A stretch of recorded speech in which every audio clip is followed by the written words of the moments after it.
Big Drive Energy Hump Day Wednesday edition.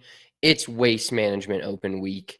We're not going to be there this year, and I'm a boomer, but I'm glad about it. We've also got some news today, just breaking about an hour ago, regarding the U.S. Open allowing potentially an exemption, or definitely allowing an exemption into their tournament this year from Live Golf. So some things are happening here. We've also got WTF Wednesday. We're going to preview the whole Waste Management Phoenix Open, give you our big bet energy picks for this coming week, and much, much more from the golf world. All right, let's tee.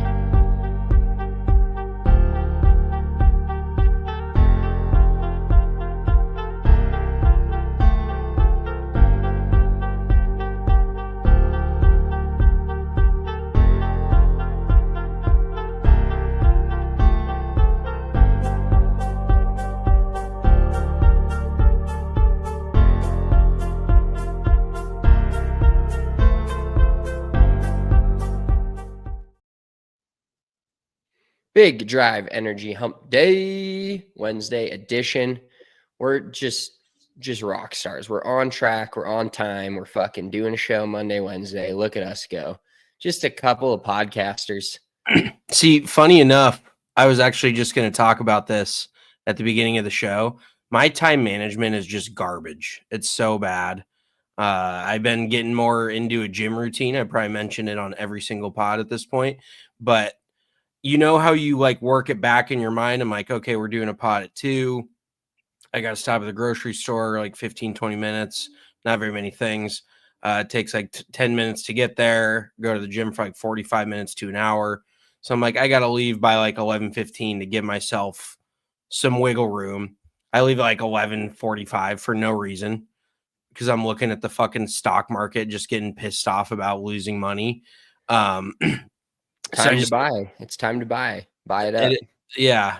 If you already are, collect the stonks. If you already haven't bought fucking everything that's gone down, then you don't have any fucking money to buy. You just got to sit on it and hope it goes up. But my time management. I have tried to put my foot down. Like I'm very good. I would say I'm better than you. When I have somewhere to be at a certain time, I'm there. If not a little early, at least on time. You're kind of iffy on that. It kind of depends for you. But when it's just up to me to get somewhere at a certain time and I kind of have the freedom of time, I'm not the best manager of my own time. I almost wish somebody would just give me a schedule. I know that sounds very fucking opposite of what everybody else wants because you want to be on your own time, but there is downsides to being on your own time. I can tell you that. It's fucking...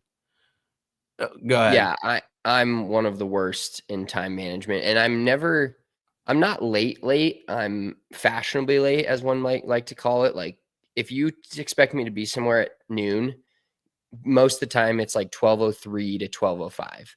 I think that's one of the biggest fights my wife and I constantly have is I'm always pushing the aspect of time, thinking I have more time than I do.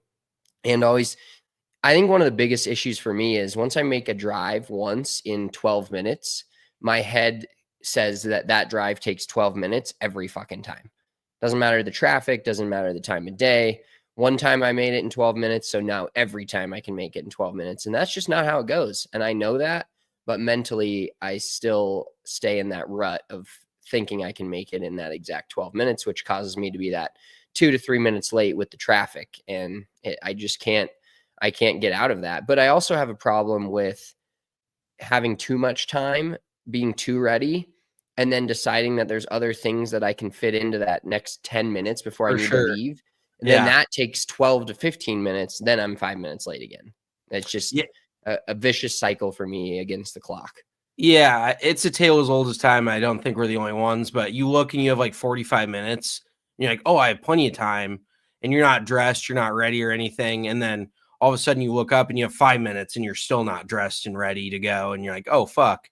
Because I have to account like walking over across the street to my car, like a good 5 minutes, worth of shit. Oh, and just getting ready to go, actually making sure I have my shit in my pockets, having a water bottle, having something depending on where I'm going. But see, I actually have the opposite effect where, like, for example, when I drive down to the simulator that I teach at, it's about with no traffic, it's like 40 to 45 minutes. With traffic, it's taken me an hour and 15 to an hour and a half. So I naturally give it that little bit of like a 15 to 20 minute buffer because I hate feeling a rush before a lesson. Like, showing up and your lesson's already there and you have no time to gather your thoughts. You like walk in and somebody's immediately talking to you. There's nothing worse than that. Like, remember the days at the golf course when you would space out having a lesson and you'd walk in and they'd be like, oh, so-and-so's on the range, and you just wanted to jump off the fucking closest bridge.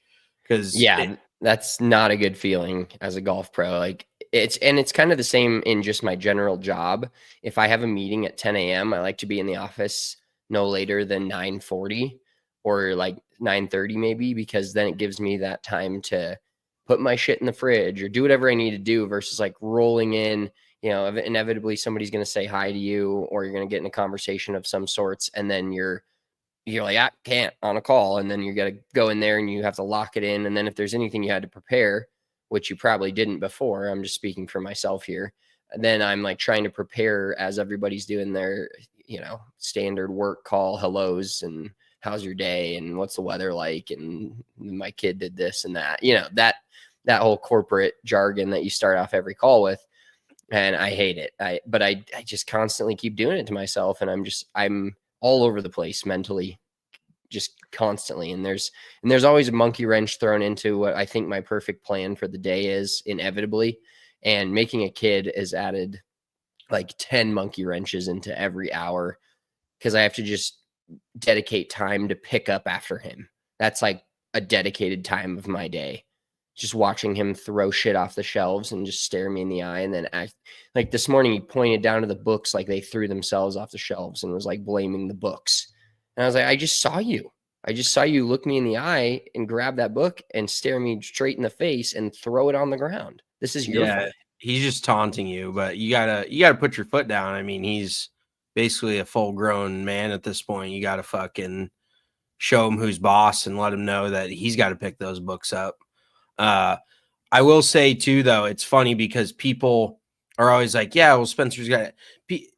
When you have a kid, everybody makes excuses for you as to why you're late. So you kind of have that out and why you're very busy and forgetful. And I'm like, Spencer, whenever somebody's talking about you, I'm like, you cannot fool me about Spencer because he's been this way since his adult life.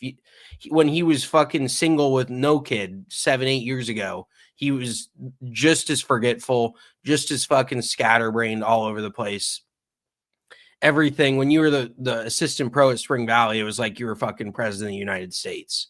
So you've always been the fucking, I'm busy, I don't have time for this type of person. So now that you have a kid, you actually have a legit excuse, but it's always been that way. Like, I could be going to the fucking moon and you'd be like, well, I have this meeting at 10 a.m. Can you fucking figure it out? Like, that's just how you operate. So maybe that's the element of us being brothers. But I also have to give a shout out. I'm wearing the Mesa Country Club hat. You also have a desert hat on. What course is that from? This is from Corey Thurman. Shout out K Therms. Okay. Is that from his course or is that? I believe it was his old course. He works up okay. He works up in yeah. Now he's in Flagstaff. That's I never remember that fucking city. It's something mountain, I want to say, but the course looks unreal. We gotta figure out when we can get down there. Probably never, knowing Corey. But I gotta shout out our buddy Kyle that had us out at Mesa Country Club last year. He just texted, I'm assuming you, and then you said no, and then I was not able to go either. But he's got a member guest coming up, and so I was asking him, I was like, keep me in the loop. Like, obviously it's tough flying from New Jersey to Arizona last minute for a member guest. But I was like, keep me in the loop, if you need a partner. And he goes, yeah, we have 2 a year. One's 4 days and one is 6 days. I'm like, who has a 6-day member guest has got to be the craziest thing I've ever heard. I was about to ask him a follow-up, but then I thought I would sound like a complete fucking idiot. I was going to ask, do you play 18 holes every day? Like, what happens where you just have 6 days straight to play in a golf tournament in a world where you're not you don't make money golfing, like that's not your profession. I was just flabbergasted. Like, I couldn't do that. I would not play 6 straight days of golf. That sounds about as daunting as a fucking dentist appointment. Like, it just insane to me. But I assume Mesa Country Club, like, that's where Joel Damon's a member, a few other, good players. I assume it would be a fucking blast. Like, that is the one thing about joining a country club that I want to be a part of. And I don't know if I'll ever really be a part of it because, like, I'm a pseudo pro where I'm not really, like, I'm a good player, but I'm not a fucking professional golfer, but I still can't play in, like, a member guest at a country club, because those are some of the most fun weekends that you could possibly be a part of. Like, that shit is an absolute blast. So I don't know how I can get involved, if I can be a guest as somebody's member guest, if they take professionals, which, I am very loosely a professional, but those just are so much fun. All the gambling that's involved usually get a little torn up afterwards, which, Spencer and I are pretty prone to doing. So it's just something like, do you have a member guest at your place that at Inverness that we can play in? What's the story there? Well, I was actually just going to say, yeah, I just got the email from my course about there's a member guest, and then there's a like season-long match play, and then another season-long, I think it's like a 2-man match play.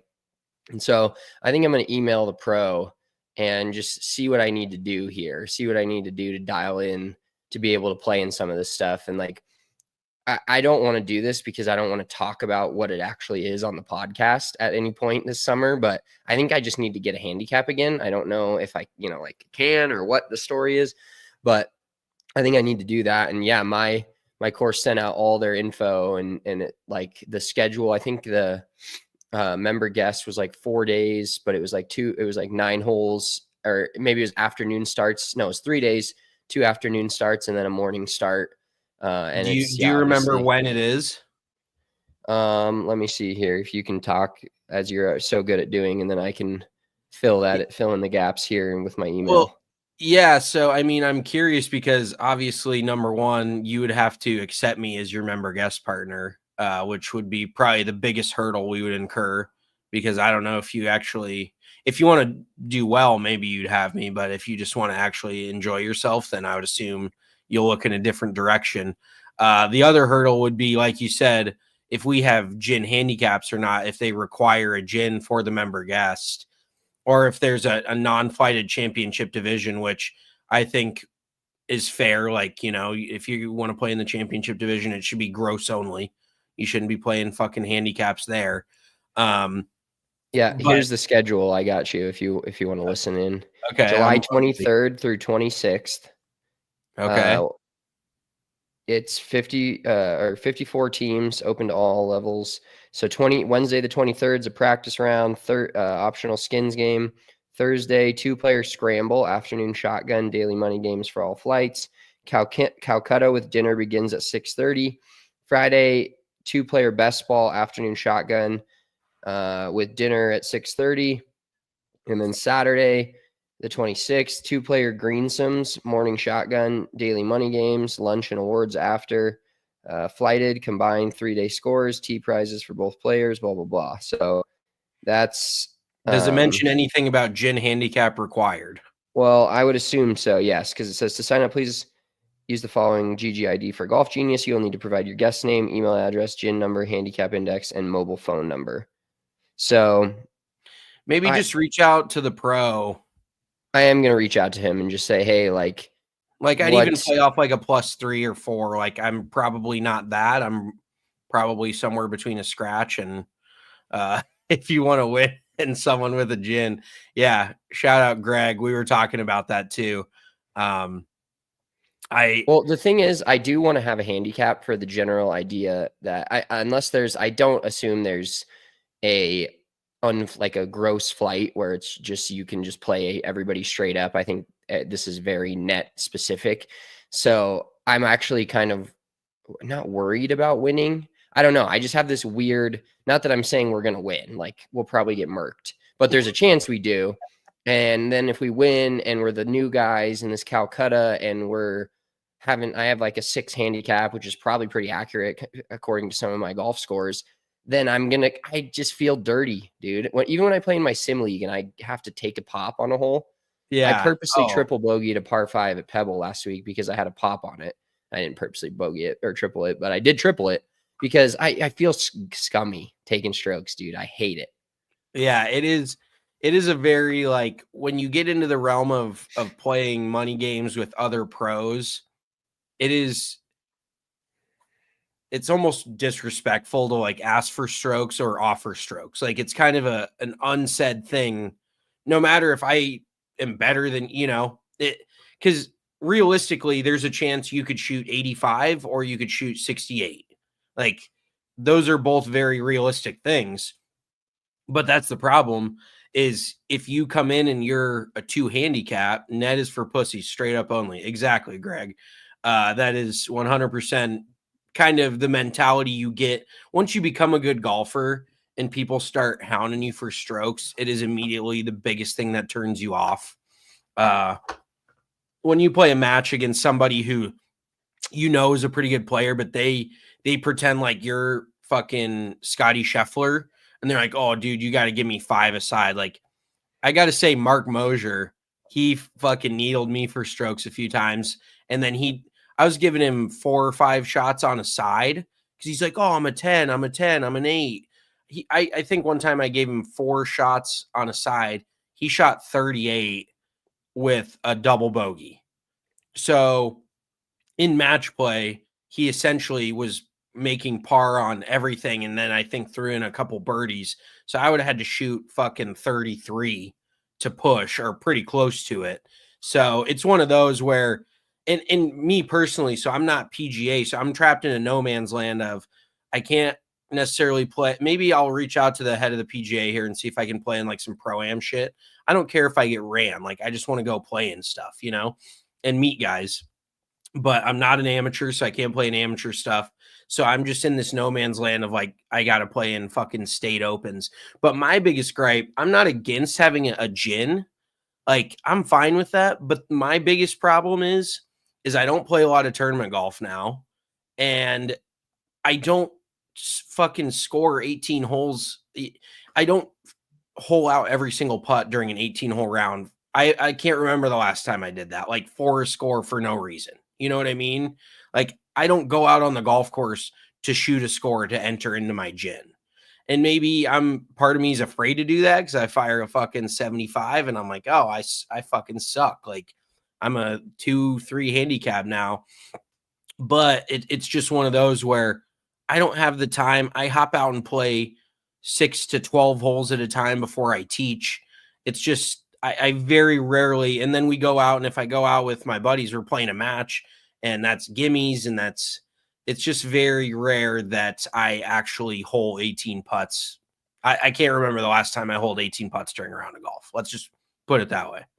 Yeah, so I think this is kind of getting me amped up a little bit, maybe just the potential of being able to play in this. So I'll email the pro at my course and be like, hey, what's the story here? What are we able to do in terms of like, and I'll tell them you're just this hack that used to play in some state opens, and that's cool. I didn't know that Jim I did not either now.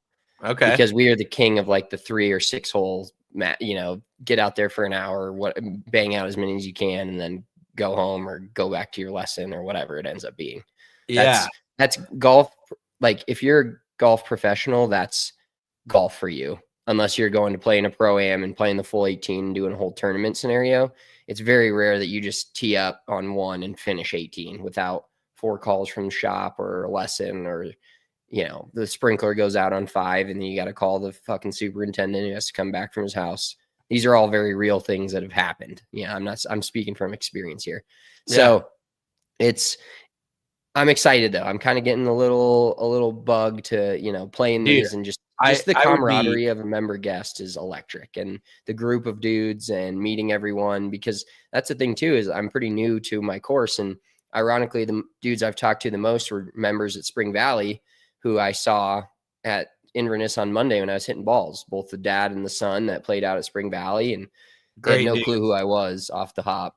I said, "Is that Jim Woolard?" He goes, "Yes, it is." And he's like, "Who the fuck are you?" Basically, with his eyes, I read his reaction, but then he pulled his sunglasses down. He goes, "Oh, Spencer." I was like, "Yeah, what's up?"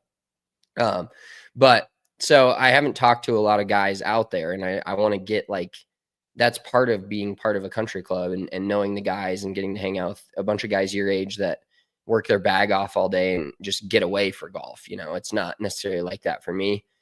I do work my bag off, but I got a lot of shit going on, and I'm still not like, golf is not necessarily my getaway, because I end up playing like shit and being pissed off and then realizing that I should just never play again.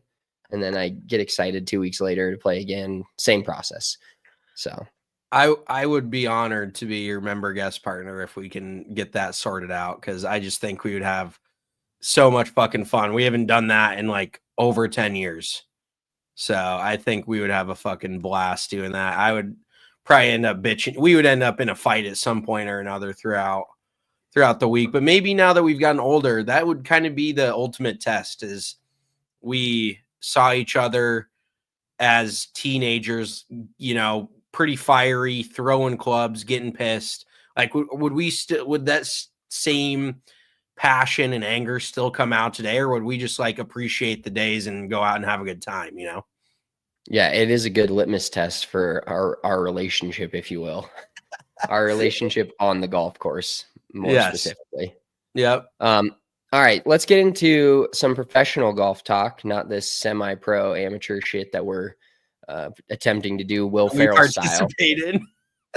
Yeah, I want to start out with this breaking news that we have from ESPN and the Live Tour in general. So ESPN and the Live Tour and the PGA Tour have basically, PGA Tour and the US Open more specifically has created a exemption for Live Tour players. So I'll read, I won't read the whole article, but basically now, so of the top 3 Live points getters by I think it's the deadline of the US Open, they will select, if the 2 that are leading the points are already exempt for the US Open, they will allow that 3rd player to be automatically exempt into the US Open. And I think this is like a walk on the moon scenario, one small step for man, one giant step for mankind, one giant leap for mankind type of scenario, because this is just opening a door, or this is like poking a hole in a dam. I think something like this, with the US Open doing it,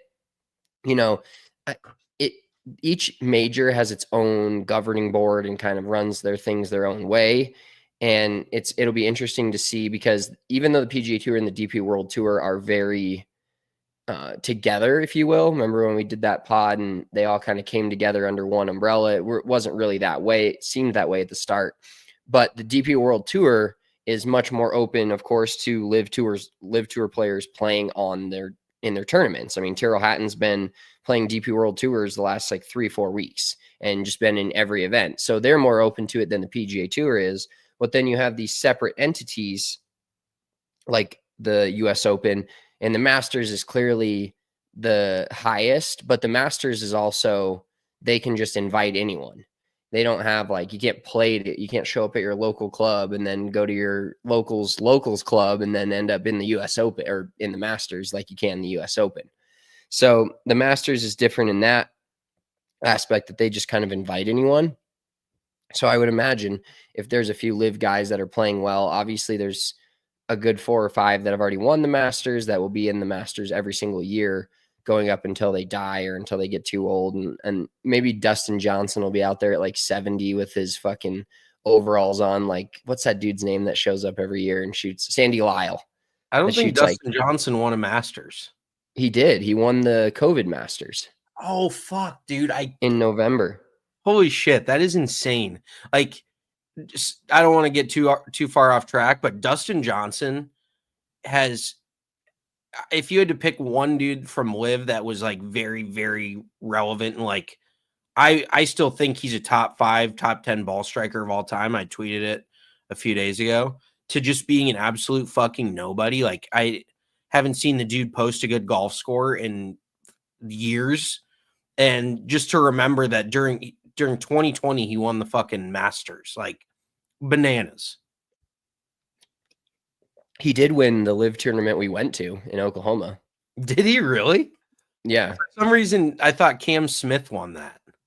No, I'm pretty sure Dustin Johnson won that. We bet on Cam Smith and watched him hit a few balls fucking wonky. But all right, so here's the official thing now that this loaded. So the U.S.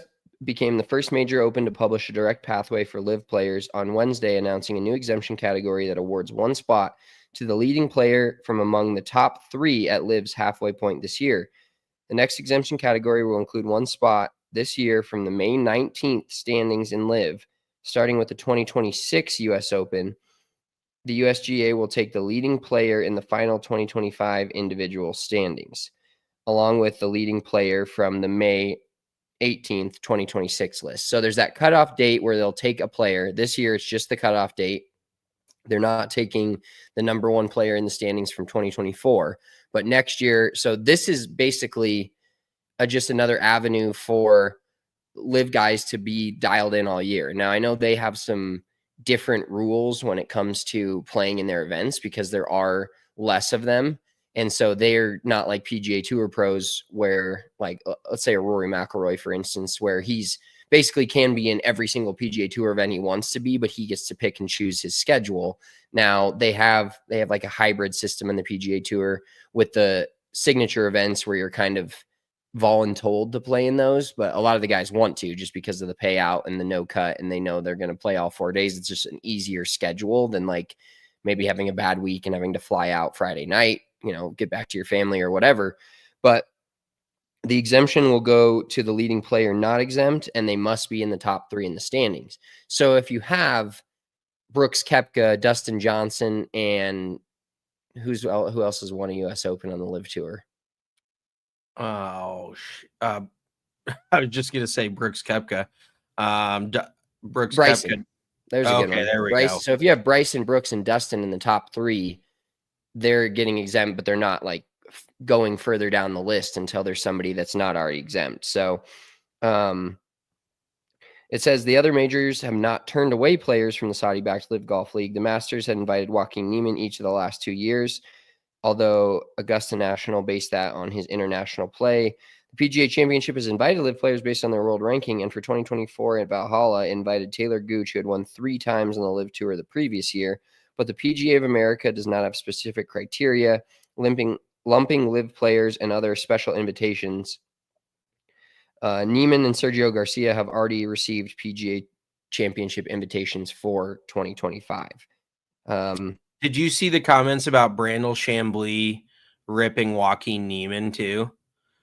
Yes, and I will say I hate Brandel Chambly. I think we both do. Stand the guy. But that specific topic and that specific quote actually, it kind of resonated with me, and it kind of made sense. Like when you look at it, how they actually perform in the majors, and that's why thanks to Brooks Koepka and thanks to guys that are competing in the majors, Bryson DeChambeau winning the U.S. Open from the Live Tour, it's still going to continue to have, as a whole, the Live Tour is going to have a little bit of legitimacy as in terms of how good their players really are playing, these hit and giggle events that everybody on the PGA Tour thinks, oh, it's a shotgun start, it's not real golf. And I'm not saying it is or it isn't. Like, we've argued that it is. It's just a little less golf than you're playing on the PGA Tour, but it's not like you're scrambling out there. Like, these guys are still playing their own ball, and there's still a lot of talent over on the Live Tour. But thanks to guys like that, there is still some legitimacy, but that will fade slowly for certain players as they play in more majors and get exempt to these majors and then don't even compete. So it's more of a player by player, not that the Live Golf has had too many years now where it's just, you can just lump all those players in with together. You can't just lump them all in together and say, oh, he's a Live player, he's got legitimacy, or he doesn't. Now it's like, okay, this player definitely does, this player definitely does, but then these 30 guys should not even stand a chance to be in this. And real quick, so this is the list of already exempt players for the US Open this year. So something to keep an eye on as we go forward and figure out, if somebody's going to get this exemption this year for the US Open. Bryson, John Rahm, Brooks Koepka, Dustin Johnson, Richard Bland, Phil Mickelson, and Cameron Smith. So those guys, those 7 guys will already be on the roster for the US Open this year. It's opening it up to somebody else as the points race goes up until May 19th. Fucking Richard Bland career resurgence. I think he won the US Senior Open last year, so maybe that gets you an invite into the actual US Open. But the one gripe I do have about Joaquin Niemann is he's only 26. Like, I know he's had a handful of major starts, but I don't think we've given him enough runway yet in order to see his full potential. J-Dog, will Ludwig win a major this year?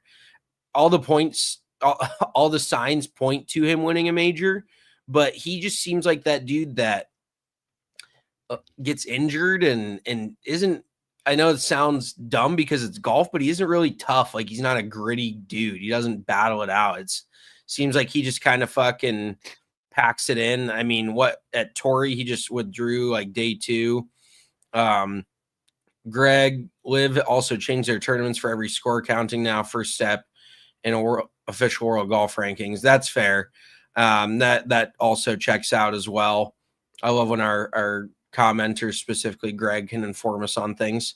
We should just have him on the show again. He was on the show for the Olympics. This is our boy Greggy. But I think Joaquin Niemann would, if he has the proper runway and ramps up again, like it's kind of crazy, but he seems like a dude who would benefit from playing more than like what Liv has to offer. He seems like the kind of guy that would continue to grow and compete as he played in more events. We saw that on the PGA Tour. Like, he won that Genesis a couple years ago, and that's when everybody felt like he was kind of next up type of dude. He went head to head with a couple of really big names and came out on top at Riviera. And that's when I was like, holy shit, Joaquin Niemann is no joke. But then he goes to Live, and you obviously not as many people watch that. And so you don't really see, I mean, I think he's won on Live a few times. But then that's what makes it so tough, is these dudes are just basing it strictly off of what they do in majors. And at that point, if you're only watching a guy 4 times a year, there's a decent chance he doesn't play well. Like, we know that the majors are the measuring stick of guys' careers, like Bryson, like Brooks, like Phil Mickelson, like Dustin Johnson, who only has 1 or 2. I'm sorry, he has 2 majors. Forgot about the Masters again. But you can't only measure the guys that have already won majors. You know what I mean? You have to, like, Tommy McKibben just got announced to Live this year, which he's a very young, up and coming, really good Irish player who is said to be like, I think he grew up at the same spot as Rory, and was kind of like Rory's protege. So that kind of, I think, chapped Rory's ass to see him go to Live, but he just went over to Live. He's only in his early 20s too. So if he doesn't win a major in his first 4, is somebody going to be like, well, this kid fucking sucks. Like, you can play good golf on Live, and that can still mean something. It's still, like you said, it's not a fucking hit and giggle. It's professional golf for millions of dollars. So I definitely see where Brandel is coming from more in that argument than a lot of his other arguments, because otherwise he's just gargling the PGA Tour's proverbial fucking ball bag. Unfortunately, do you know what's going to be so funny is when Liv and the PGA Tour come together. Like, what's he going to say then? Is he going to quit? Is he going to quit commentating when his paycheck is partially coming from the PIF, the Saudi investment fund? Like, I don't know. The guy just lives on his high horse, perpetually speaking. So I personally actually can't look at his Twitter. I was blocked years and years ago. But I do look at our Big Drive Energy account, and I figured I would get blocked there here soon as well. But we're staying strong. Well, I think the important note to his quote is I'd have to dive into some of the numbers, and it would maybe be a little bit more of an undertaking than I want to incur for just this statement. But there's probably the thing is with the Live Tour where it's at and the amount of players that are on it, you're going to have some guys that are good on that tour that maybe, like you said, don't perform on the PGA Tour when they're playing with all of the best players in the world, not just their subset of best players. But I think there's probably 5 to 10 and maybe more PGA Tour guys that are decent all year. People think they're on the rise and people think they're going to be good, and then they never perform in majors either. And so when you take it out of context like that and just talk about specifically Joaquin Niemann, you could name 5. I bet I could name 5 PGA Tour players doing just a little bit of research that everyone's like, oh, this guy's so good. He's had 5 top 10s on the PGA Tour. And then every major, he's like missing the cut. There's plenty of guys out there like that. Brandel's not going to talk about those guys because they're on the PGA Tour, but it's the same argument. It's guys that you think are good enough to be in majors, and not everybody's going to be able to compete at every major. Of course, Augusta takes a very special set of skills to win there, and every major does, but all the majors that move around, maybe the guys don't fit the golf course. The US Open's generally a certain style of play, except for when it was LACC. The PGA Championship's just a shit show, and then obviously the Open Championship is a very special set of skills, and you got to be a certain type of player to win there. So I sound like Liam Neeson out here. I was literally just gonna, I was spacing the name, but I'm like, is this fucking Taken or what? But yeah, I mean, it just the effect of there's a lot of PGA Tour players out there in that same bubble that he's talking about, that you could find all their major finishes and you're like, oh, this guy sucks. Oh, but he's had 3 top 10s on the PGA Tour in the last 6 months. So yeah, it's the same. It's just you're not going to call out the PGA Tour players that are doing that because they're grinding for his greater goal of boosting up the PGA Tour. Yeah, it doesn't fit his narrative. Yeah, 100%. Should we get into the Waste Management Phoenix Open? Well, real quick before that, because I feel like we kind of round out the show with that. Let's talk about the Charley Hoffman letter and then the Rory McIlroy statement last night. We don't need to read the entire Charley Hoffman letter, but he basically wrote a letter to the PGA Tour players saying that pace of play needs to be not a self-monitored thing, but basically telling everybody to fucking figure it out. It shouldn't have to come from the tour enforcing it, which is a whole other issue. But he's basically just telling guys to self-police their pace of play to make sure that they're not taking forever, because he realizes that the product is ultimately for the consumer, is ultimately for the fans, and we don't want to watch a 6-hour final round. People are like, oh, I saw one of the tour guys was like, oh, but the final round coverage is 6 hours. It's like, yeah, the final round coverage shouldn't be the final group teeing off to the final group fucking finishing. That you can show other golf shots. You know what I mean? It's not literally just the final group, because there is quite a few times where there's a guy 3 groups ahead that is charging, playing really good, and you want to show his shots too. So I think that argument's relatively invalid. But and then he also mentioned giving it all the players basically giving it their all during the PGA Tour events and making an effort to play on the PGA Tour events, because the TGL now exists and other things. You know, there's other opportunities where guys' main focus may not be the PGA Tour. So tell me real quick what you thought of that letter, and then we'll talk about Rory's comments. Well, I think in general, whether it's on the PGA Tour and a letter coming from the PGA Tour player, or us at our local golf club running a tournament where every year it's slow, and the same people are a league where every year it's slow, the players do need to self-police a little bit more. And as much as we love Tom Kim, I got a few texts from people just like, Tom Kim's one of my favorites. This past week was rough at Pebble. And there was even in the comments, brutal, dude. Holy shit. Even in the comments, or the commentators, they were like, and I think it was Dottie Pepper, maybe don't fact check me on that, but she's like, and this group is on the clock, and it was Tom Kim's group, because dude's taking 45 seconds over the ball, not ready to hit it. And, you know, I do internally struggle with this a little bit, and you got to draw a hard line to players, because to me, more established players, everybody just plays their own game. Like, everybody has gotten to that level of golf by playing their own game and either being fast or slow. There's some tour players that are insanely fast. There's some that are insanely slow. And so messing with their process is always a delicate situation for me. Like, I personally believe, if you've ever played golf with me, you would know that I'm like, get up there, hit it. The more I think about it, the more I waver over what shot I'm hitting, the worse it gets for me. And I understand that doesn't work for everyone, but I also have never played a round of golf where I'm basically one-on-one with somebody, or I need to shoot 68 to make $1 million. So I can't wrap my head around the importance of those golf shots and them going through their process and sticking with it versus like, oh, we just need to speed up. Now, there's things outside of that process. We could, do hours and hours on pace of play and videos of like, oh, this is where this guy went wrong. This, I don't want to do that. But I think the overall process that they have is, it's going to be tough for them to change it, considering they've gotten to this point in their lives and made a career, a dream career for a lot of people out of taking their process and replicating it over and over again to get onto the PGA Tour and win on the PGA Tour or compete.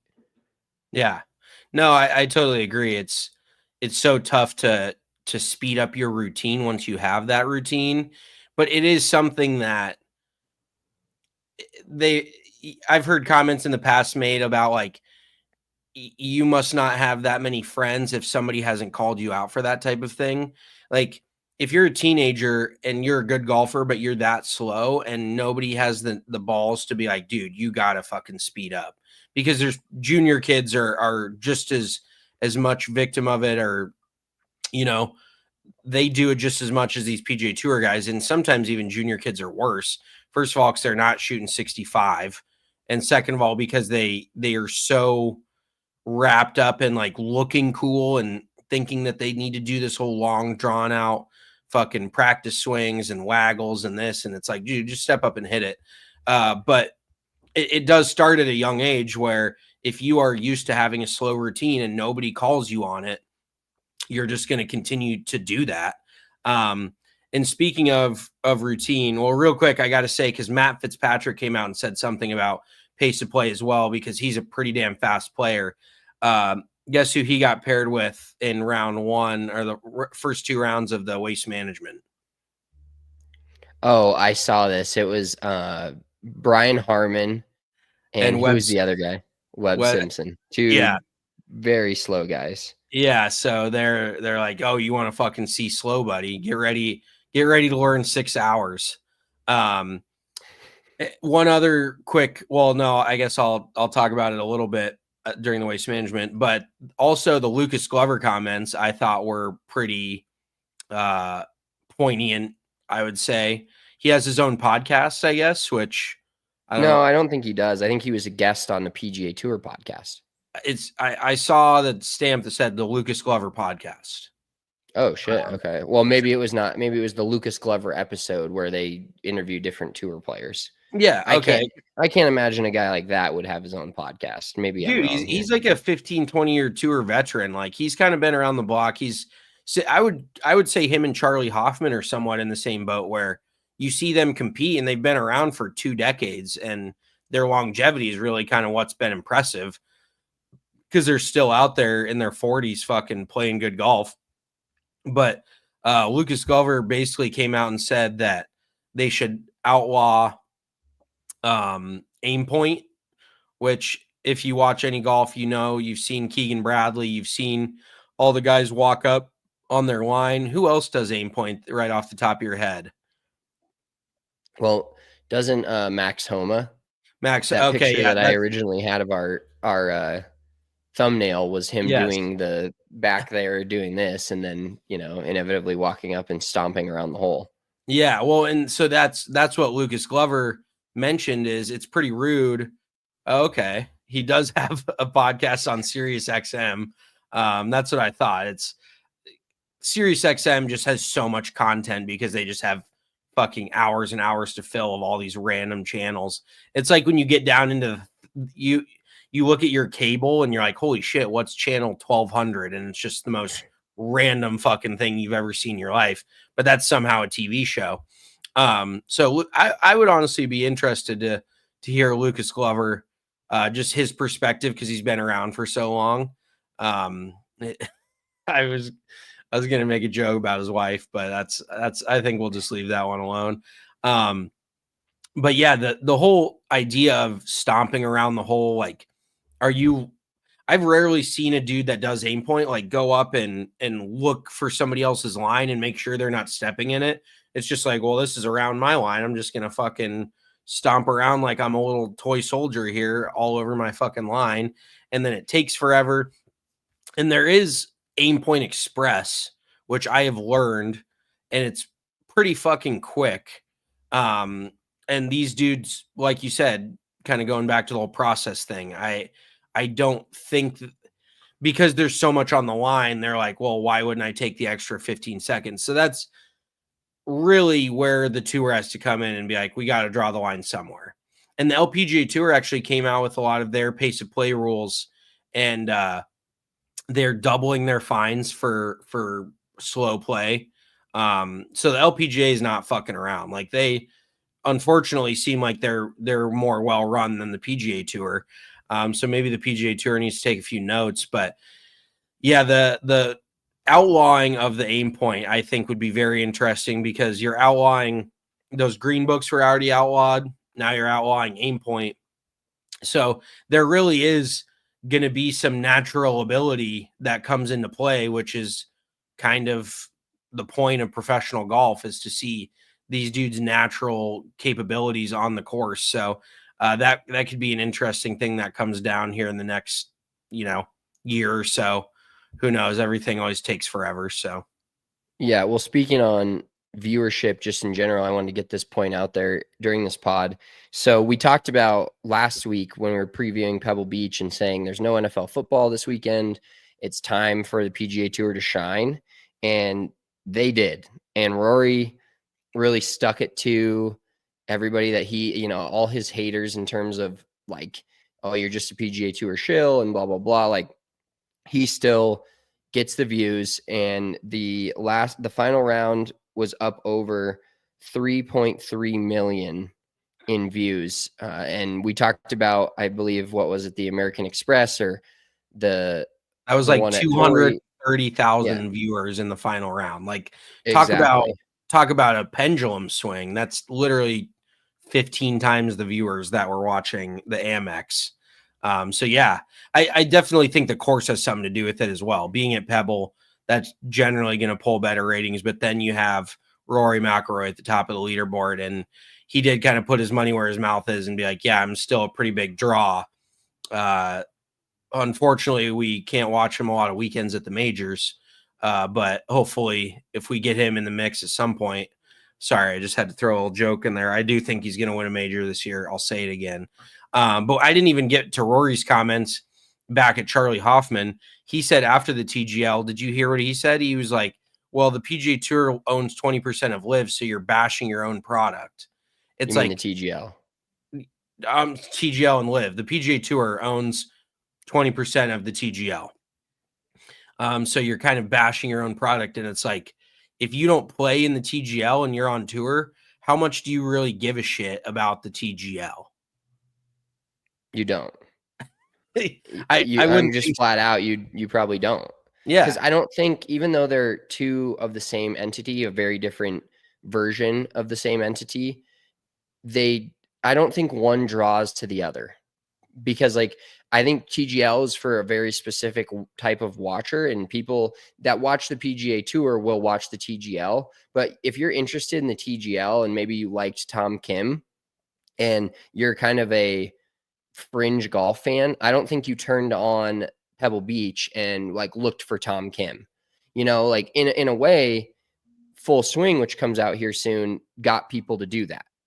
But I don't think the TGL is like that. The TGL is part of the PGA Tour, but it's very much its own standalone Tuesday night show that's different than anything we've ever seen.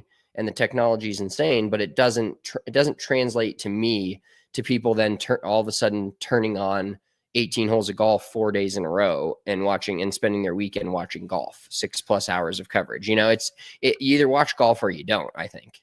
Yeah, I mean, it's kind of a rising tide lifts all ships type of thing. If people get into it through the TGL and kind of gateway themselves into becoming a PGA Tour fan, there's a possibility. But ultimately, what the fuck does that mean for Charley Hoffman's bottom line? Like, it's really not making much of a difference at the end of the day.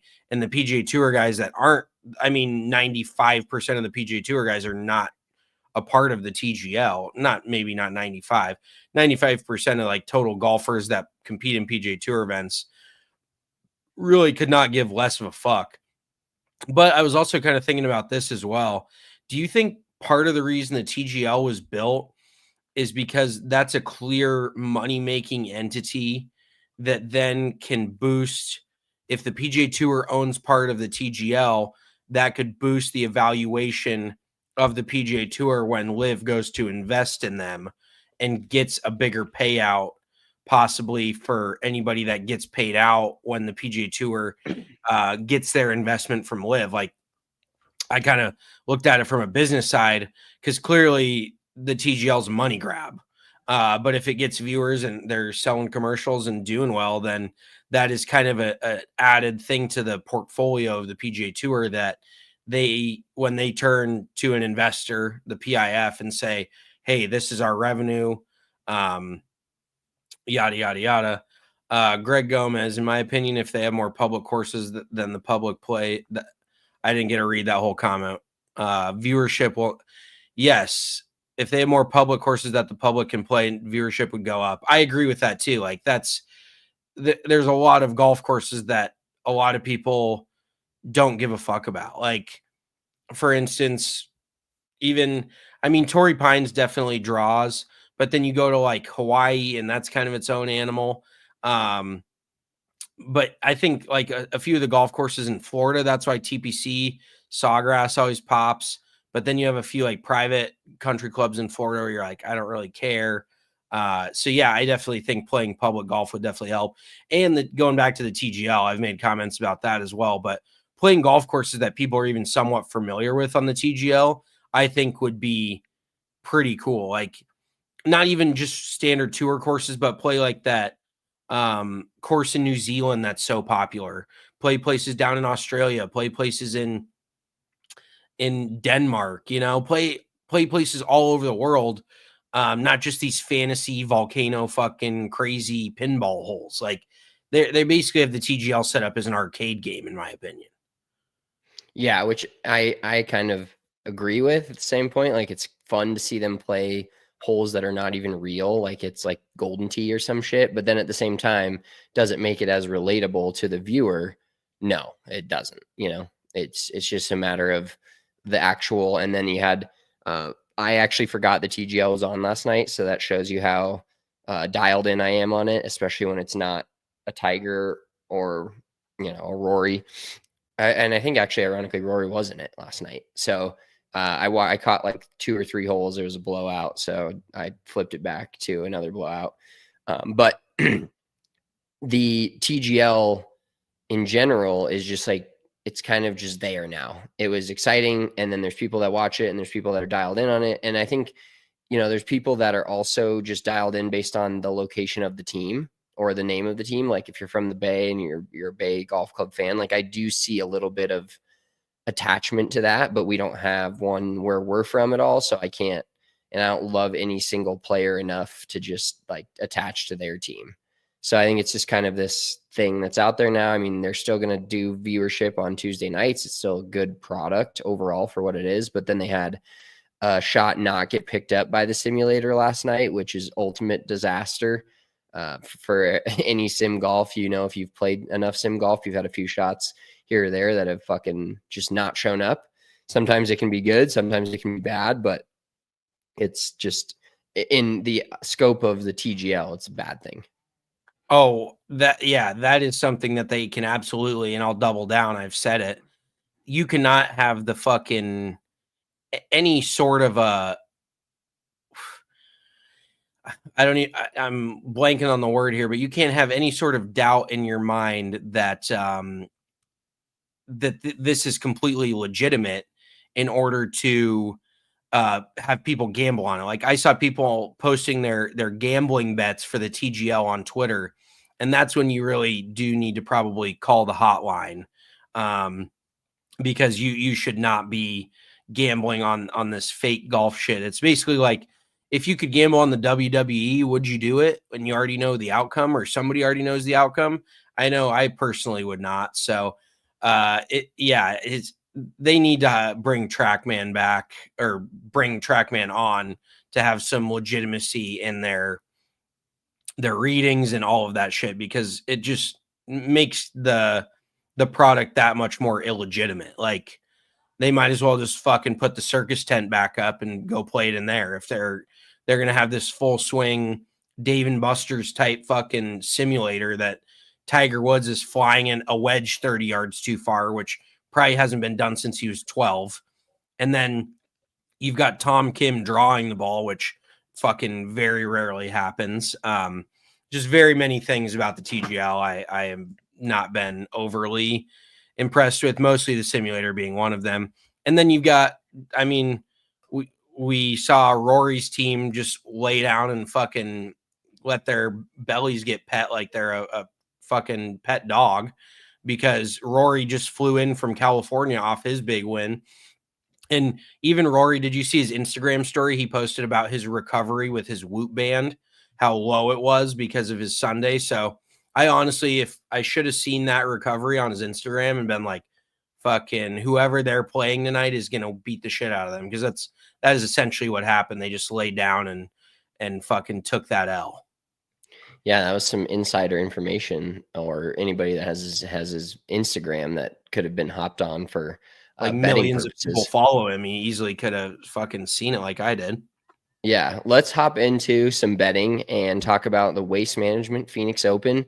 We are not going to be there for the first time in like 3 or 4 years, and I'm actually excited about it. I just realized how much of a boomer I'm becoming every single day, more and more of not wanting to do things that are loud and party. And it is a fun time, but I think the shitty time we had last year, coupled with the weather being so bad, like I was looking up some photos from last year and how rainy it was and cold every day we were there. And Corey, our buddy, is down there, and he asked if we were coming down. And I said, no. He's like, yeah, it's perfect this year, 75, 80, which could have used that last year. But the whole scope of, I think there's going to be, in terms of the off the golf course stuff, which is always a party, and 16 is always a great time. I think there's going to be some serious overcorrection after last year and some security measures put in place of, last year, they had to stop serving alcohol. They had to stop letting people in that had tickets because too many people without tickets got in. We had our whole debacle with the buses and where to go, and it was just a big mess. So I think hopefully they had a year to dial it in and figure it out this year. But overall, a really good golf tournament in general, where, you know, it always goes back every year when it hits to, if Scottie Scheffler becomes the next below Tiger Woods and the next player on the PGA Tour, which he's very much on that trajectory right now. That's the word I was looking for. If he's on that trajectory, this is where he got his first win, and we were there for that. And it basically allowed him to now become the most dominant player in the world that everybody thinks is the next Tiger Woods. And nobody's the next Tiger Woods, but there's always going to be that conversation. And he's well on his way to doing that with winning majors, winning the Players, winning here a couple times. Like, he's just dominant. And the Waste Management Phoenix Open is a very demanding golf course off the tee. The greens are pretty easy, pretty straightforward, but there's basically the two biggest stats to look at this week are your best ball strikers and strokes gained off the tee, and then strokes gained approach, because there are some drivable fours. I know sitting on 17, everybody's loves 16, but I'd love to sit on 17, where, you know, we saw, unfortunately, 3 or 4 years ago, we saw Sahith Theegala, who was going to run away with the event before Scottie won it, hit it in the water on 17. It's just a great hole to have as a backup to your 18th hole, which the 18th hole is kind of lame in general, but the 17th hole, after, you know, you get off of 16 and the craziness of all the people and the drinks and the par 3 that it is, you get to 17 and have a chance to make 2 if you want. If you hit a good tee shot up there, or make an easy birdie, or we saw some guys like hit it in the water and make bogey. So strokes gained off the tee and strokes gained approaching the green are huge this week at Waste Management. The guys that kind of hit it shorter and putt really well don't necessarily have any advantage at all. Yeah, that's fair. I honestly, like you said, 18 is not anything to write home about, but the stretch of 15, 16, 17, has got to be one of my favorite stretches on the PGA Tour. You've got a par 5 with water in play off the tee left. Then you have to carry it over the water to somewhat of an island green, but it's a very gettable par 5. We've seen plenty of threes there. Then you have a pretty short par 3, which is 16, an animal of its, of a different color. And horse then of a different color. A horse. That's a horse of a different color. Talk about just doubling down on sounding like a boomer. That's the most boomer fucking thing I've ever said. And then 17's a draw. You could go, hypothetically, you could go 3-2-2 and be 5 under in that 3-hole stretch, and it can be a massive swing for you. The rest of the golf course, honestly, I've played it. Not saying that's like cool or anything, but the rest of the golf course is relatively forgettable, if I'm being honest. Like, until there's one par 5 on the front, I think it's 3. That's a pretty good hole where you hit it over that arroyo, I think is what you would call it, a little like waste bunker area. That's a good hole. But other than that, like, once you get to that final stretch, that is by far my favorite stretch of that golf course. And obviously, if you're going to have a good stretch anywhere, you'd prefer it to be towards the end of the round. So yeah, I guess we can get into our betting picks. I don't love my picks now that you're telling. Obviously, all these guys are good ball strikers, but let's just say Sahith Theegala is not known for his driver efficiency. Let's put it that way. He doesn't drive it that well, so that is a little bit unfortunate for me. I still feel like he plays this golf course well, so I do have him as one of my picks this week. Yeah, look at that graphic. Shout out Spencer, our graphics guy. So I have him plus 4,000 to win. And then Akshay Bhatia, he's low key having a very good year, plus 450 to top 10. I liked that number. And then we didn't even talk about Live Golf. I have no idea how that's pronounced. Riyadh. Yeah, that's probably a good pronunciation. But they're playing under the lights. They're playing in the dark underneath the lights. It'll be on during the day in America, which will be pretty cool. But first ever professional golf, I would assume, under the lights in an actual event. So I have Bryson plus 750 to win. I want to say I saw a stat last year that 8 out of the 12 events on the Live Tour were won by somebody with less than plus 2,000 odds. So it is kind of a top heavy type of league. And I think Bryson underneath the lights is going to be, he's got that YouTube mentality. Like, he's played plenty of golf in a lot of different conditions. I don't know how some of these other guys will handle playing in the dark. So we'll see how it goes. Yeah, I've got I'm going full desperation mode after not hitting a golf bet in a few weeks. So plus 275 to win. That's real. Mm-hmm. He's plus 275 on the DraftKings Sportsbook to win this event. I'm taking it. I'm not watching him win without having some skin in the game and allowing him to just bury someone going down the stretch. I think he finished T12 last week, which was like he's only finished like outside of the top 10 in 3 events that he's played in the last like 2 years or some crazy ass stat that we saw. So I'm taking Scottie Scheffler to win plus 250. Hook 'em horns. I know Greg will love that. I don't like saying that out loud, but and then Nick Taylor not getting enough respect for his win here last year at plus 400 to top 10. So I'm looking at that. We watched him beat Charley Hoffman in a playoff. Charley Hoffman, I've seen some first round leader bets for Charley Hoffman because he apparently gets out to a fast start. Definitely likes this golf course. He's a waste management guy. So look for that potentially. And then I have Patrick Reed to top 5 in the Live Golf Regatta at under the lights. I just think he's just a shit eater. I don't love this bet. I just want to take it because he feels like the perfect guy to win in Saudi Arabia. But plus 400 to top 5, I think are pretty good odds. There's a lot of guys, like you said, the Live Tour is a lot more top heavy. So a bunch of guys at like between plus 600 and plus 750, 800 to win. Your Brysons, your Brookses, your Tyrrell Hatton is actually the favorite to win this event. So he's been playing great golf lately. There's not a lot of course comps. They did play at Riyadh last year, but it was like the promotions part of it and towards the end of the year. So Live Golf has been at this course in December, and now we'll be back in February. So those are the picks: Scottie Scheffler and Sahith Theegala to win. And really, I wasn't going to go to Scottie, but you took Sahith, and Sahith was who I was going to pick. So once you did that, I was like, okay, we're going desperado mode. We're going right to the best player in the world, fresh off sans wine glass incident, playing decent golf for his standards, great golf for like 90% of tour players' standards, to win here for which would I believe be the third time at Waste Management. So, well, if anybody could mush a guy and make him not win, it would be us. So it's me. It's this guy. Maybe next. I don't know if I've ever taken Scottie Scheffler on my betting card, which is just malpractice on my part. But realistically, how many people are listening to this and fucking taking action on what we have? There's a few people. They hit us up on Twitter. They're like, hey, where are the picks? Like, hey, we got them fresh and hot out the oven for you. Hot and fresh. Here's a hot dog turd for you. Hey, before we get to What the Fuck Wednesday, did you submit your one and done pick? I did. Who is that? It's Sahith Theegala. Okay. I submitted mine, and I'm going away from my betting card because I've done a guy on my betting card the last 3 weeks, and it's just I want to give myself multiple options to feel good about a guy winning. So I took Kurt Kitayama to in the one and done this week. Feeling good about that. Good ball striker.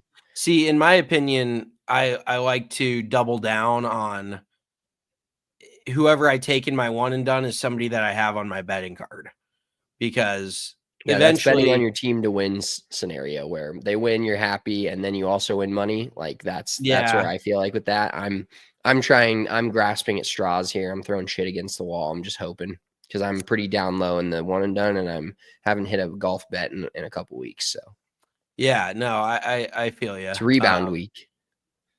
Yeah, fingers crossed, brother. We'll see. All right, let's wrap this pod up with our What the Fuck Wednesday. I can start this off because this happened to me on Monday or Sunday, excuse me. So remember, I think I talked about in the last pod, I took my kid on the bike and his little stroller type thing. I don't even know what to call it, his little ride along where he rides behind my bike. And we went to the store, and I'm walking around the store. I took his helmet off, put it in the grocery cart. We're walking around the store, just grabbing a few things for dinner and whatnot. And I look over, and normally like you get some looks and some people are kind of friendly to you when you have a little baby in this cart, and they're like trying to see if he's cute or not. Newsflash, he is cutest kid on the planet. But there's these 3 girls that were probably my age, and they kind of looked over and they looked at him, and then they looked at me with this like weird look. And I was like, what the fuck? Like, I know I'm not like the greatest looking dude ever, but turns out I had my fucking bike helmet on the whole time walking through the fucking King Supers for 20 minutes. I was walking through there like a complete idiot with a fucking bike helmet on. I immediately panicked and was like, oh my God, I took it off in the fucking fruit aisle. Oh and I was my like, God. This is where I was. I cannot believe I took my kids off, because I literally thought to myself, I don't want Sawyer looking like an idiot. Like he needs a bike helmet to ride in the cart. Turns out I need a bike helmet to push the cart. My God, what the fuck? You're like Ashton Kutcher in that 70s show. Fucking, you need a helmet. Holy shit. It was bad. It was all time bad. That shit's fucking funny. Similar scenario for me. I was walking out of the gym. I guess this is more of a Mulligan Monday, but I'll drop a couple of them because these are 2 things that I was like, what the fuck? So I was walking out of the gym, and the gym is weird. Like I've been working out in a hoodie because I'm not that guy that's afraid to like take my hoodie off, but the locker situation is very weird. And are you a pool guy? No, I'm not. I don't give a fuck. I'll let that shit fly. It's not a great view, but you're going to get it either way. No, but I actually took my hoodie off this time. Like, cause I usually do about like 20, 25 minutes of cardio and then throw a few very lightweights around, usually the colorful ones, anywhere between 0 and 10 pounds or no, I'm just kidding. It's the 20 to 30 pound dumbbells. It's not big, but it's fucking respectable. Anywho. So I go to put my hoodie back on, and I'm like walking out, and there's people walking towards me, And I just didn't even look. I throw my hoodie on completely backwards. My hood comes up over my face. And I almost like run into these people. And I immediately fucking like rip it off. And I'm like, how many people fuck it? It's just one of those where probably not that many people saw it, but you're just like, motherfuck, can I not do anything right?